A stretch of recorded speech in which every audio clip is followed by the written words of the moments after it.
Hey there, my name is Sprite Frog, and I just wanted to do a quick video, just doing like a little patch rundown since we saw like our first patch going in early access, and just cover some things. I know some people probably like to listen to things more than read it. I'm a reader personally, but I figured it's a good opportunity to do this.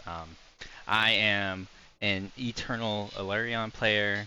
I've got like 120 hours into the game, and I'm really enjoying it so far. So let's just get into this. As you can see at the start, they've already announced hotfix and maintenance for tomorrow at 10 a.m. Central European Time. That would be 5 a.m. Eastern Standard Time for me. Fellowship will be going into a brief maintenance on October 31st at 10 a.m. Central European Time to apply some hot fixes that address a few issues discovered since today's patch. Maintenance details, start time October 31st, 2025 at 10 a.m. Central European Time. Servers offline during this time. What's this maintenance for? This brief maintenance is for us to apply some hot fixes that address a few issues discovered since today's patch. Patch launch immediately following maintenance tomorrow. See below for patch notes. So, they've already announced maintenance tomorrow, so that's good. I'm glad that they've announced that they've already identified some bugs and that they've already committed to like fixing those right away. So that's really good. Patch notes for the October 31st, 2025 patch. Under the general header, we see fixed an issue where AFK timer was tracking inactivity during the login queue. Uh, Updated the store entry of, oh, there's a typo here, Ardios Emberjack Lord Regalia skin to use gold instead of supplies in line with the rest of the event. Emberjack Lord Regalia, that's for the Halloween event that is just starting. Under the UI header, fixed an issue where tooltips on the friends list no longer showed information tooltips. Also fixed an issue where the crafting station tutorial prompt kept reappearing despite having been completed. I know I ran into that a few times myself. And then here at the top, we've already see some hero changes, and it looks like we're hitting 1, 2, 3, 4, 5, 6, six of the 9 champs right now. So let's see, the first entry here is for Mako. So Stone Shield health is increased by 10%. Be good for survivability. I know a lot of Mako builds empower this in one way or another, so good for survivability there. Reverted Unwavering Spirit to once again be multiplicative rather than additive without making her armor infinitely grow. Good change, I think, there. I think she's like a little too prevalent in the meta right now, but we'll see how this turns out. Reduced the armor gain from Unwavering Spirit to 30%. It was 50%. This is not reflected in tooltips until we do our next localization update. I'm glad that they put that here so it's not confusing anybody who is a tooltip reader like myself. Increase the armor granted by each stone shield charge to 50%, was 35%, so a little bit of a gain there, up 15% for the armor gain from stone shield, so good stone shield buffs for her. Next line here says, based on feedback from Mako players, the harsh winds buff was removed from the important hero buffs bar. It will now be shown in the normal buff bar, and we'll get to buff bar soon. I'm realizing this is like another thing of patch notes, but we'll get to that. Another line here, added Twin Souls Army of One to the important hero buffs bar with duration information. Next hero they took a pass at was Helena. So Helena's max toughness and toughness generation was increased by 10%. Really good. I know some people are still struggling with survivability on Helena, so it'd be nice to see that little buff for her. And then Helena's toughness is no longer reduced while her hold the line absorb is active on her. Toughness is no longer reduced while hold the line absorb is active on her. This is not reflected in tooltips until we do our next localization update. I'm wondering if this was a bug fix. Because I thought hold the... Oh, I understand. Sorry. Hold the line is the absorb shield on shield slam. Okay. Added Siegebreaker to the important hero buffs bar. Added Grand Melee to the important heroes buffs bar with duration information. So good visibility. It's great. Mara added Matriarch Macabre to the important hero buffs bar. Ardios added Rain of Fire to the important heroes buffs bar. So just a lot of the Ilarion, Sylvie as well. Sky Strider's Grace added to the important hero buffs bar, event horizon to the ult.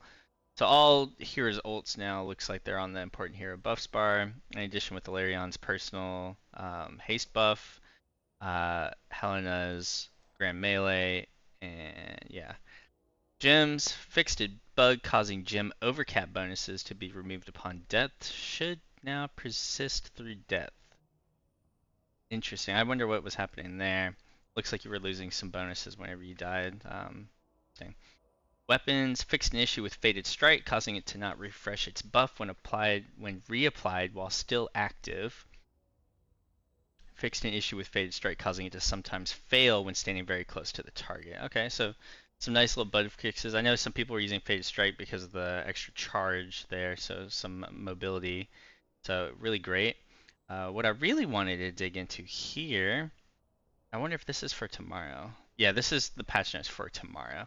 So patch notes for today, planned for October 30th, 2025 at 7 a.m. Central European Time. So they got this entry here at the start. Fellows, thank you all so much again for your continued support and feedback, and we're thrilled you all are excited for tomorrow's Halloween event. Maintenance details, it's already done by the time that I'll put this video up. There is a Fellowship Dev update. I'm not going to play that, but it covers the Halloween event. Dev update. Before you completely dive into the patch notes below, check out the dev update above from our community director Hamish for a quick update on the new Haunting of Stronghold event, as well as the need to know additions and changes for the new patch. So you can watch that if you want some information on the Halloween. Patch notes for the October 30th, 2025 patch Fellowship Limited event, the Haunting of Stronghold. This will be a 2-week event from the 30th of October to the 13th of November. During the week of our early access launch, our programmers and backend team worked tirelessly to stabilize servers, squash critical bugs, and smooth out the overall experience for everyone joining Fellowship. Meanwhile, deep in the art corner of the office, something was brewing. While new content was officially on hold during the stabilization period, the artists had other ideas. What began as a lighthearted exercise to test and refine our cosmetic pipeline quickly turned into a full Halloween event. Show our appreciation for everyone who supported us through Fellowship's first weeks. These limited Halloween cosmetics are earnable through in-game activities until November 13th. So, yay. I'm going to take a swig of water here. Hold on.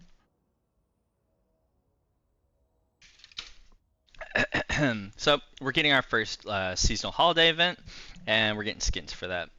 And then now, updated buff tracking. So, going back to the earlier part of the video where we were talking about buff bars. We've heard your feedback in regards to how buffs and debuffs are currently tracked in the game. We are working on a customizable buff/debuff tracking feature. However, there is still some work left before we have it ready. While we continue developing this feature, we wanted to make some updates to address some of the most common issues with the current UI. The Important Hero Buff Bar. We have added a new bar to the UI called Important Hero Buffs, which will only track buffs that come from each hero's abilities and talents. This bar can be moved around and scaled separately from the normal buff bar. For now, the Important Hero buff bar will track a preset list of buffs that we have curated for each hero. All the buffs that are tracked on the Important Hero buffs bar have been filtered out from the normal buff bar to further help with decluttering and buff tracking. Next step we are working on is to allow you to have more control over specific weapon trait buffs, gem procs, and other buffs as we continue improving this feature. Stay tuned for updates. Some feedback that I kept seeing in the hero channels in the Discord was that it was hard to parse some of the information once you started progressing out of Champ and Paragon and into Eternal, and like you get access to your weapon talent trees and gems, and you've got all your talents maxed out and everything. And some people were saying like it's really hard to get that information that you need. So it's good that they're taking a stab at this now. Looks like they've separated what comes naturally from your hero, and pulled that away from the bar, because like sometimes I'd have like 2 rows on the top right of my screen. I only play default UI, and man, it's a mess to track sometimes. But buff slash debuff growth direction setting added. So as part of this update to the buff slash debuff tracking UI, we have also added growth direction as an option for all 3 bars, buffs, debuffs, and important hero buffs. Here you can choose if you would like the buffs to grow to the left, right, up, or down, or from the center, vertically or horizontally. So really great customization for the UI option. We love that, and we love that they're improving on that. Active ability timer. Finally, another feature we are adding to help with tracking is the active ability timer, which will display a yellow frame around abilities that have an active duration to help players track how much longer that ability is active.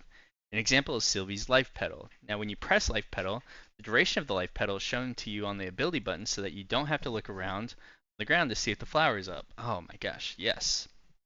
In this build, we've added the active ability timer to a few abilities that we have received the most feedback on in regards to tracking their uptime.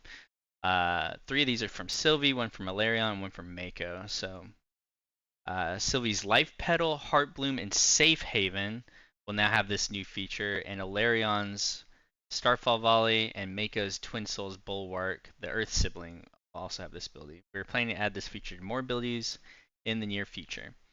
So that's great. It's good because like you would cast Starfall. Me as an ELARION player, you would cast Starfall Volley, and especially if you're playing with legendary boots, you would not really know like how much longer you had on that. So really great visibility change coming in there. Next heading here, general. New, the Haunting of Stronghold event. Ancient spirits haunt the stronghold and bring spooky goods. Updated the stronghold music, emitters, and ambience. Updated stronghold loading screen. Added the Caretaker of Fallen Heroes NPC vendor to the stronghold with a slew of new cosmetics. Play 10 dungeons of any difficulty with a hero to unlock their Halloween skin. And it's got all the Halloween skins there, as well as the 2 new mounts that they added that are gold. So do 10 dungeons on any hero, you'll unlock their Halloween event skin, and then the Haunted Broom and Broomstick of the Wicked mount, those are available for gold. I believe that's 540 when I looked yesterday, so it's great. General fixes. We have disabled Steam profile pictures to prevent inappropriate images making their way in game. The team is working on providing custom portrait pictures for greater personalization in a future update. It's great. I didn't run into this issue, but I could see how this could be an issue, especially if you're a streamer or a content creator. Added additional information anti-cheat to better identify false positives. We love that. Fixed an issue where players would get erratic positional correction if they dash with high ping. As an ELARION player with 3 rolls, this would happen a lot where I would just get rubber banded. So that's good. Because when I connect to the servers, it says I have like 30 to 40 ping, and then when you get in game, I have closer to 60 ping, and then sometimes it spikes to 150. So glad that they're taking a stab at that. Fixed an issue where swapping to Mako from another hero would lead to parts of her combo point UI to be invisible. That great bug fix there. Fixed an issue where chicken auto attacks were incorrectly listed in the combat log. They now appear as attacks, so great. Fixed various spelling and translation typos. Update ELARION's camera offset for a better experience. I can't wait to see that. General graphics performance improvements. Added additional loading screen tips. Next heading here is the UI HUD. So, like I mentioned previously, they added an active ability timer for abilities with an active duration. They'll have yellow frame around them. They added the important hero buffs bar. This bar is always enabled and can be moved, scaled, etc. through the UI edit mode. The bar will only show hero-specific buffs applied to you that are of high importance for better tracking of hero ability and talent procs. This is an intermediate solution while we work on the fully customizable buff debuff bars for a later update. So love that they're taking the feedback on that and giving us something that we can use right now. Added for grow directions, I covered that already. We've updated the death recap window to show a more complete, scrollable history of the last damage events applied to you before dying. This first iteration does not display healing or absorb events. We are working to add those events in the near future. So really great. Love to see that. Previously, the only way that you would be able to see that is if you had logs running, and then you could kind of look. Logs were very accurate, telling you what you died to. In game, you would sometimes only get the environment death, but in logs, it would literally specifically say like auto attack from Outrunner or died to I don't know, Fury's Tantrum or something. So really great on that. Nameplates of interrupt marked slash focus targets now show the threat color warnings. Uh, an example is almost bad threat and bad threat when they are present. Previously, the interrupt marking color was always shown on marked targets no matter the threat state. This is great. Good visibility. For those of you who love Fellowship's interrupt marking feature where your hero's portrait is next to the nameplate, this lets you see threat instead of it just being that blue color, so really great on that. Added UI option to set the scale width for the target of target unit frame. Fixed an issue where debug widgets were visible in the UI edit tool. I did see that. So thanks for taking that off. Fixed an issue where show hide cloak shoulder and head slots were not being saved correctly. Fixed an issue where HUD could be edited in the main menu tutorial. Fixed an issue on the damage meters where the overall damage done stat for DPS was reporting incorrectly. I did see this where when you swapped from high eternal characters to lower contender adept characters that it was still saying you were doing millions of DPS per second, even if you weren't, so that's great. Fixed an issue where camera rotation would not happen if the player mouse clicked and held on a 1 pixel border on enemy nameplates. I don't know who found that, but props to you. Fixed an issue where the ascensions and curses would sometimes not show in the dungeon info UI whilst running the dungeon. I did have this happen a few on Eternal Dungeons where like Heart of Tazari 2 wouldn't show Stone Skin, so that's great. Fixed an issue where the dungeon summary animations were causing crashes. Didn't have that happen. Fixed a visual issue where the Absorb Bard had tearing artifacts. Didn't have that happen either. Screens, added maintenance window information to the login flow. Fixed an issue where no background was visible on the reward screen when viewed on ultra-wide monitors. Fixed an issue with the stable where the game would crash if switching between mounts too quickly. Fixed an issue where there were sometimes no mounts selected, causing default information to be shown. Updated the appearance of the leaderboard elements to be cleaner and fit around text better. That's great.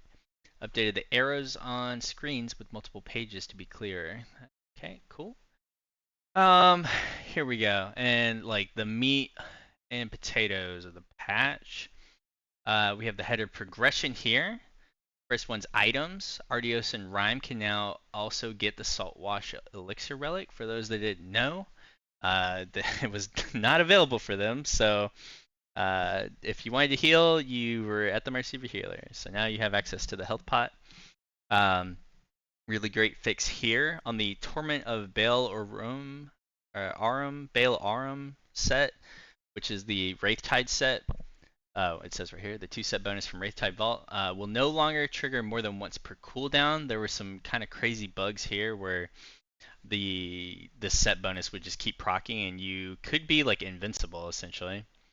Torment of Baal Arum, the 2 set bonus from Wraithtide Vault, now displays a debuff on the player once it triggers that helps keep track of its cooldown. Weapons, improve the logic for Fated Strike's charge to make it more reliable. We covered that earlier. Gems. Fixed a visual issue where Amethyst 1 through 6 powers appeared to give a permanent benefit instead of conditionally applying only when the target was above 50% health. Yeah, a lot of people's character sheets were showing inaccurate crit there, so I'm glad that we addressed that. Rewards. Increased gold rewarded for contender dungeons by 72% to 30%. The largest increase for the lowest difficulties. So doing like a contender 1 dungeon will give you the most, a lot more gold. So it looks like they're averaging gold. Increased gold rewarded for adept 1, 2, 3, and 4 dungeons by 24% to 9%. Largest increase for the lowest difficulties. Slightly reduced materia rewards for dungeons across all difficulties. Increased magic essence rewarded for all dungeons across all difficulties. This is great. It's taking a lot of magic essence to upgrade things once you get into Eternal. Increase the rate at which magic essence drops are increased in Eternal to make higher difficulty Eternal runs more rewarding. That's great. Increase the chance for marks of fellowship to drop in Eternal to 50%. It was 15%. This is great. Yeah, think about it. Like the new player experience, probably not good if you have a bunch of these high Eternal players running quick play and just blasting through these dungeons. because they need these marks of fellowship for reroll materials. And yeah, so I'm glad that this change happened. Increase the chance for supplies to drop in Eternal to 35%, was 25%. Increase the chance for socketed items to drop in Eternal plus 5 and above. Increase the chance for empowered socketed items, 35% gem power bonus socket to drop in Eternal plus 3 and above substantially. With a sub note that Eternal 10 now has a 3 times higher chance to drop empowered socketed items, and Eternal 20 now has a 5 times higher chance to drop empowered socketed items. So really rewarding us for grinding that far. Gyms start scaling really crazy, and I'm pretty sure that you will want empowered socketed items over the 2-piece set bonuses outside of like some conditions here and there. So now we got some hero changes. First one up is ELARION. Celestial shot damage increased by 20%. Highwind arrow damage increased by 20%. Heartseeker barrage damage increased by 15%. Ricochets now have 50% of the power of the initial hit for both Heartseeker barrage and Highwind arrow, so really great buffs there. Resurgent winds proc now stacks up to 2 times. That's great. Fixed an issue, causing Resurgent Winds to only apply the 50% damage bonus on the first ricochet that hits a target with Lunar Light Mark active. I remember seeing this, people talking about this in the character Discord, as well as this next line here.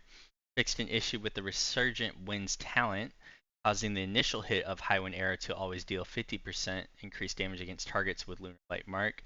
Now correctly only applies the 50% damage bonus when Highwind Arrow was cast while the Resurgent Winds proc was active.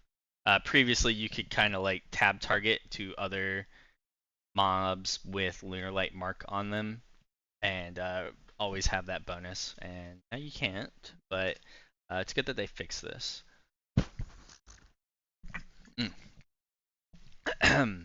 Shimmering Silver Cape. One of ELARION's legendaries. The duration of Shimmer has been increased to 9 seconds. It was 5 seconds. Great buff there. Chain of Star Striker's Ascent. Sky Striker's Ascent will no longer affect Highwind arrows that are in mid-flight. It will only affect Highwind arrows that are fired off after you gain the Star Striker's Ascent buff.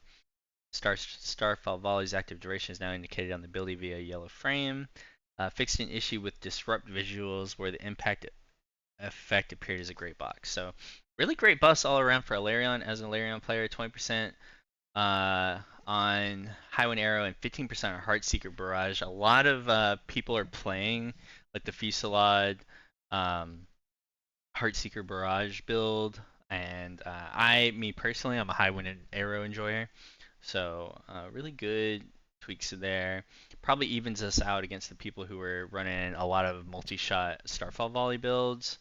That is also popular, so we'll have to look at the logs and see if where then. A bunch of Mako changes here. The damage of all Mako's hero abilities has been increased by 25%, except for Stonefist Barrage, Lashing Storm Kick, Spirited Vortex, Stone Stomp, and Twin Souls Army of One. They're listed below, so we've got separate changes there. Stone Stomp is unchanged.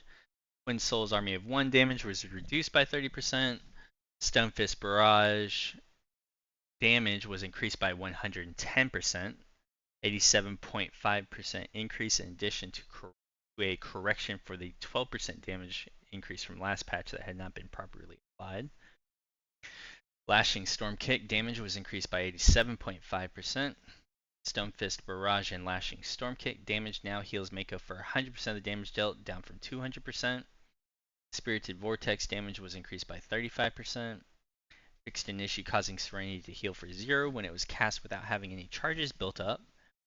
Twin Souls Bulwark now visually displays the duration of the Sibling of Earth on the ability as a yellow frame. Fixed an issue with Unwavering Spirit that could cause Mako to infinitely grow her armor value. Perfect Storm's extra Lashing Storm Kick now has 60% of the power of the initial kick. It was 50%. Peace Field, this is a talent. Healing reduced to 30% of Serenity's heal value, was 40%. Stone Guard now replenishes Stone Shield for 10% of any self-healing you take, was 8%. Shattering Obelisk Drape Your legendary cape now causes the sibling of Earth to accumulate 18% of all damage it takes. It was 15%. And the damage it deals is now reduced beyond 5 targets. Was 1.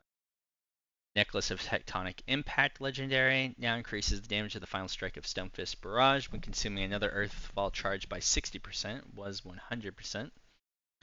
Boot of Everlasting Spirit legendary will now always trigger its damage even when Everlasting Spirit is overwritten by a reapplication. Not a lot of changes for a bunch of the other champions, but Helena's next. The damage of all Helena's hero abilities has been increased by 20%. Should help a lot with aggro. Fix an issue causing Helena to sometimes reset her toughness to 0. Really great thing so that we don't have her just dropping out of nowhere. Some vigor. Damage of all Vigor's hero abilities have been increased by 25%, and they fixed an issue causing Dawn Flare to not play its sound effects while players had treads of Resplendent Dawn legendary equipped. Sylvie. Damage of all Sylvie's hero abilities has been increased by 25%. Shroom Explosion damage is now reduced beyond 8 targets. It was reduced beyond 5. Blooming Boom Shrooms now sends up to 5 Boom Shrooms when casting on an ally, up from 3. I know some people were taking this for single target healing.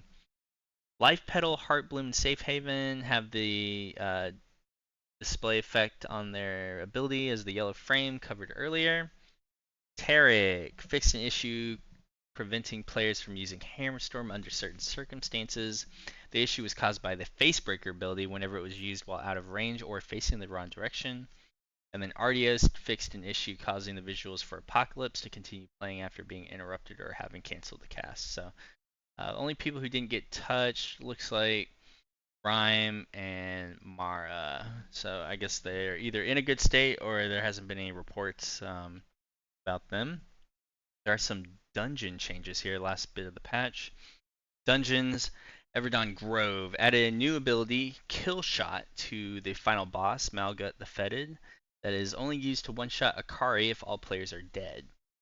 Fixed an issue where Malgut the Fetid didn't reset the encounter as expected. I'm assuming that this has to do with the Kill Shot. Fixed an issue where Malgut the Fetid's Corrupting Shot would instantly explode when he is defeated.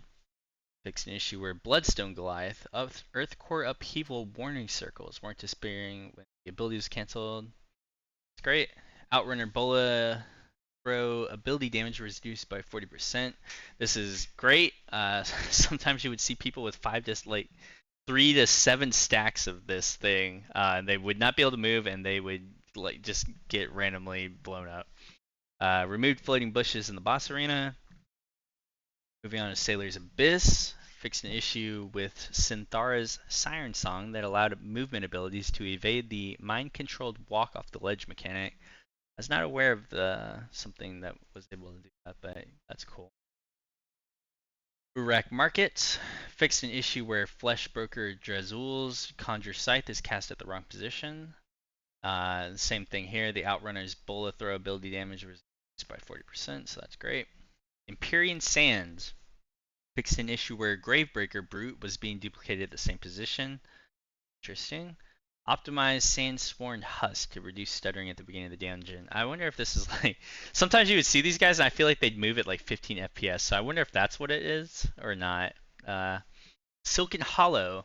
Removed the invisible collision that was causing issues in the later part of the dungeon. Yeah, there's a crazy thing happening here where sometimes you could hit stuff at the end of the dungeon and be in combat, and then all these spiders like just pop up on you out of nowhere. So good fix there. Vexira's mother's milk particles now disappear more quickly and do not bounce, further optimizing the performance. Yeah, some people would get frame drops there, so good fix there. Sithral's Fall fixed an issue with Nor the Betrayer's Betrayer Arrow. Wow.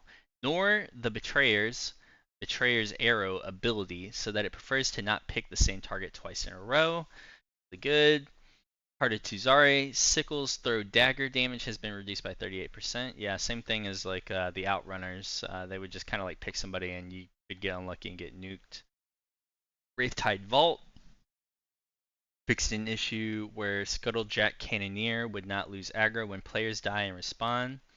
That's good. Scuttlejack Cannoneer's Shackle Shot debuff is removed on death. That'll be really good for people progging. out of Champ. The two Cannoneers on the boss, sometimes if you don't prio them down enough or you interrupt, that Shackle Shot will go off when she's doing no quarter, and you will wipe a few times to that. Optimize Salt Sworn Scallywag to reduce stuttering at the beginning of the dungeon. Ransack of Drakheim fixed an issue where frenzied looters spawn treasure was being destroyed by enemy collision. I did see this. I thought it was also happening in Silken Hollow, but they didn't put that there, so interesting. And then two known issues here at the bottom. We are aware that whispers do not work across different instances and are working on a fix. We've seen reports of AFK timers still kicking players while in queue and are working on a fix. So really great. I didn't expect to see this many changes coming out from Chief Rebel. Uh, like we're 2 weeks in, but I know some people on Reddit were asking for like hero and dungeon tuning, so here you go, I guess. But really great that they've been addressing a lot of player concerns here, and the transparency is always really nice. Buffs to ELARION were kind of unexpected for me personally. I think if you look here on Fellowship logs, you can see the amount of parses going out here, and so most popular characters, Rhyme, Sylvie, and ELARION, like 10k apart from each other. Mako and Helena, which I mean, you gotta have a tank, right? But yeah, you have 132k, almost 133k Rhyme parses, 125k Sylvie parses, and then 113k ELARION parses. So interesting. The ELARION got buffs there, and then let's see, Mako and Helena both at 100 and 105. Vigor at 81k parses, so geez, almost 40k, 43k less than Sylvie. And then Mara, Artios, and Tarek are kind of at the bottom. So that's just, but this is just popularity, right? So uh, not necessarily reflective of actual performance. You can spend some time looking through fellowship logs to get like a better idea of what we think is the meta. I mean, also the leaderboards, right?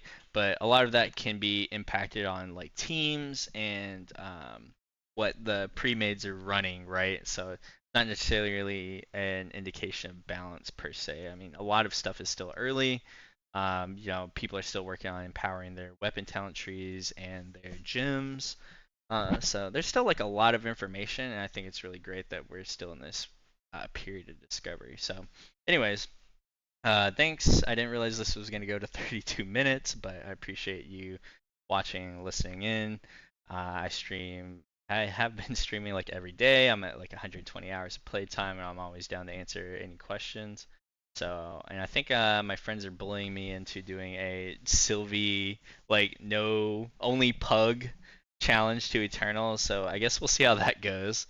But yeah, thanks. This is Spryfrog tuning out. Have a good one.